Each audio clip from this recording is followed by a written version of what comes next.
ойымда азыр да бир 2-3 саат калды. 2 сааттан кийин жыйынтыкты сот чыгарат. Сот процессине Первомай сотунда болот. Мен ойлойм, мына эртең аябай чоң маселелүү мамлекетке керектүү чогулуш болот. Ошол чогулуштун алдында жакшынакай чечим чыгат деп ойлойм. Тастыкталган туура чечим чыгат. Ошондуктан элди мына карама-каршылыкка алып келбей, менин сунушум өзгөчө жана 7-апрелдин атынан сүйлөп аткандардын эч ким сүйлөгөнгө акысы жок. 7-апрелде биз билебиз ким каарда болгонун.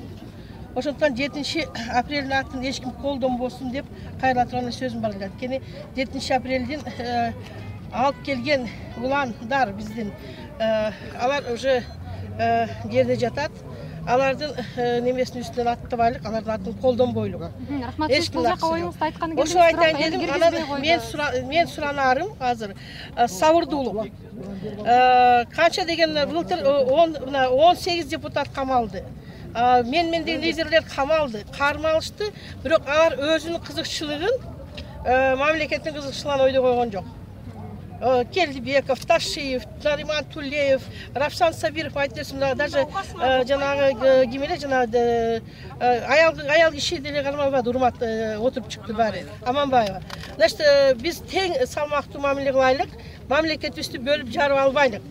Мен акыйкатчы катары айтайын. Да, мен Өмүрбек Ширкешев мен бир кезде бир кеткенбиз 2010 жылга чейин.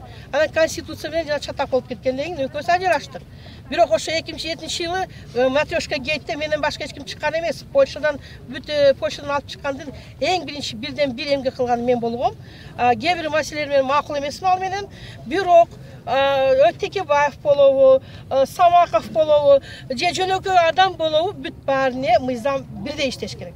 Бирдей иштеш керек дагы, мыйзамга биз баш ишибиз керек.